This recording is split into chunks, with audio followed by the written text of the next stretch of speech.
श्रीमद् भागवत महापुराण अष्टम स्कंध नवमो अध्याय। मोहिनी रूप से भगवान के द्वारा अमृत बांटा जाना। पिछले अध्याय में हमने समुद्र से अमृत प्रकट होना और भगवान का मोहिनी अवतार ग्रहण करना इसके विषय में सुना। अब आगे। नारायणं नमस्कृत्य नरं चैव नरोत्तमं देवीं सरस्वतीं व्यासं ततो जयमुदीरयेत्।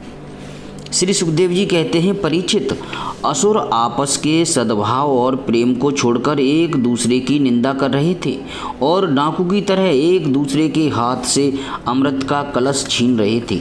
इसी बीच में उन्होंने देखा कि एक बड़ी सुंदरी स्त्री उनकी ओर चली आ रही है। वे सोचने लगे, कैसा अनुपम सौंदर्य है, शरीर में से कितनी अद्भुत छटा छिटक रही है, तनिक इसकी नई उम्र तो देखो बस।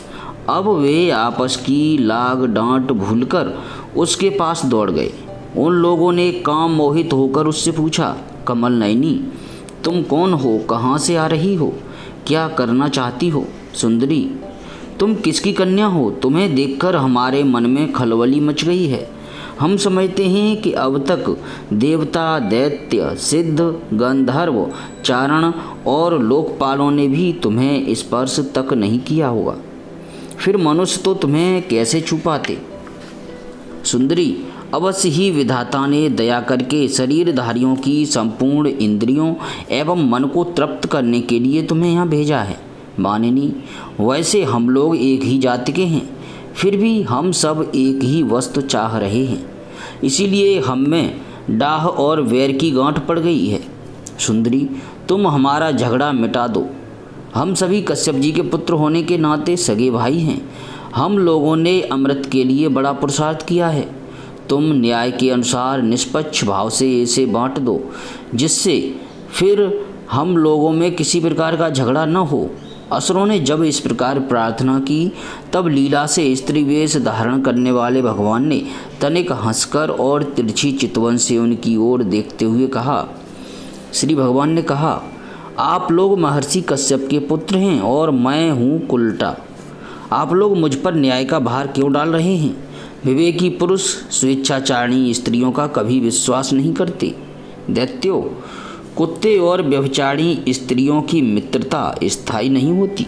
वे दोनों ही सदा नए नए शिकार ढूंढा करते हैं। श्री सुखदेव जी कहते हैं, परीक्षित, मोहिनी की परिहास भरी वाणी से दैत्यों के मन में और भी विश्वास हो गया। उन लोगों ने रहस्यपूर्ण भाव से हंसकर अमृत का कलश मोहिनी के हाथ में दे दिया। भगवान ने अमृत का कलश अपने हाथ में लेकर तनिक मुस्कुराते हुए मीठी वाणी से कहा, मैं उचित या अनुचित जो कुछ भी करूं, वह सब यदि तुम लोगों को स्वीकार हो तो मैं यह अमृत बांट सकती हूँ। बड़े बड़े दैत्यों ने मोहिनी की यह मीठी बात सुनकर उसकी बारीकी नहीं समझी, इसलिए सबने एक स्वर से कह दिया, स्वीकार है। इसका कारण यह था कि उन्हें मोहिनी के वास्तविक स्वरूप का पता नहीं था। इसके बाद एक दिन का उपवास करके सबने स्नान किया, हविष्य से अग्नि में हवन किया, गांव, ब्राह्मण और समस्त प्राणियों को घास, चारा, अन्न, धन आदि का यथा योग्य दान दिया तथा ब्राह्मणों से स्वस्त्ययन कराया। अपनी अपनी रुचि के अनुसार सबने नए नए वस्त्र धारण किए और इसके बाद सुंदर सुंदर आभूषण धारण करके सब के सब उन कुशासनों पर बैठ गए जिनका अगला हिस्सा पूर्व की ओर था। जब देवता और दैत्य दोनों ही धूप से सुगंधित मालाओं और दीपकों से सजे सजाए भव्य भवन में पूर्व की ओर मुँह करके बैठ गए, तब हाथ में अमृत का कलश लेकर मोहिनी सभा मंडप में आई।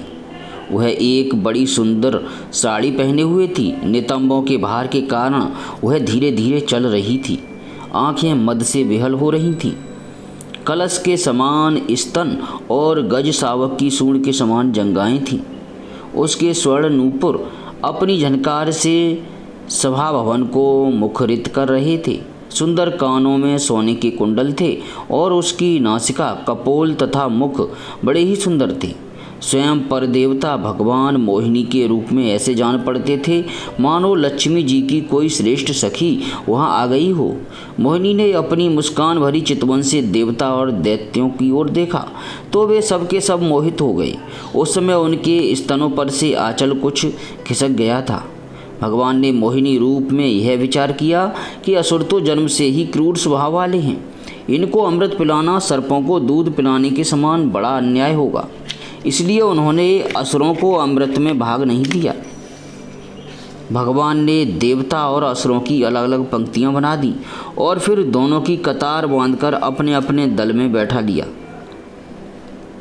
इसके बाद अमृत का कलश हाथ में लेकर भगवान दैत्यों के पास चले गए।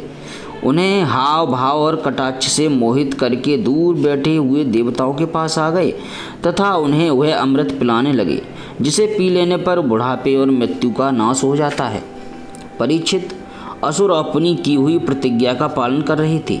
उनका स्नेह भी हो गया था और वे स्त्री से झगड़ने में अपनी निंदा भी समझते थे, इसलिए वे चुपचाप बैठे रहे। मोहिनी में उनका अत्यंत प्रेम हो गया था। वे डर रहे थे कि उससे हमारा प्रेम संबंध टूट न जाए। मोहिनी ने भी पहले उन लोगों का बड़ा सम्मान किया था, इससे वे और भी बंध गए थे। यही कारण है कि उन्होंने मोहिनी को कोई अप्रिय बात नहीं कही। जिस समय भगवान देवताओं को अमृत पिला रहे थे उसी समय राहु दैत्य देवताओं का वेश बनाकर उनके बीच में आ बैठा और देवताओं के साथ उसने भी अमृत पी लिया। परंतु तत्क्षण चंद्रमा और सूर्य ने उसकी पोल खोल दी। अमृत पिलाते पिलाते ही भगवान ने अपने तीखी धार वाले चक्र से उसका सिर काट डाला। अमृत का संसर्ग न होने से उसका धड़ नीचे गिर गया, परंतु सिर अमर हो गया और ब्रह्मा जी ने उसे ग्रह बना दिया। वही राहु पर्व के दिन पूर्णिमा और अमावस्या को बैर भाव से बदला लेने के लिए चंद्रमा तथा सूर्य पर आक्रमण करता है। जब देवताओं ने अमृत पी लिया तब समस्त लोगों को जीवन दान करने वाले भगवान ने बड़े बड़े दैत्यों के सामने ही मोहिनी रूप त्याग कर अपना वास्तविक रूप धारण कर लिया। परीक्षित, देखो, देवता और दैत्य दोनों के एक ही समय एक स्थान पर एक प्रयोजन तथा एक वस्तु के लिए एक विचार से एक ही कर्म किया था, परंतु फल में बड़ा भेद हो गया। उनमें से देवताओं ने बड़ी सुगमता से अपने परिश्रम का फल अर्थात अमृत प्राप्त कर लिया, क्योंकि उन्होंने भगवान के चरण कमलों की रज का आश्रय लिया था। परंतु उससे विमुख होने के कारण परिश्रम करने पर भी असुरगण अमृत से वंचित ही रहे। मनुष्य अपने प्राण, धन, कर्म, मन और वाणी आदि से शरीर एवं पुत्र आदि के लिए जो कुछ करता है वह व्यर्थ ही होता है, क्योंकि उसके मूल में भेद बुद्धि बनी रहती है। परंतु उन्हीं प्राण आदि वस्तुओं के द्वारा भगवान के लिए जो कुछ किया जाता है वह सब भेदभाव से रहित होने के कारण अपने शरीर, पुत्र और समस्त संसार के लिए सफल हो जाता है।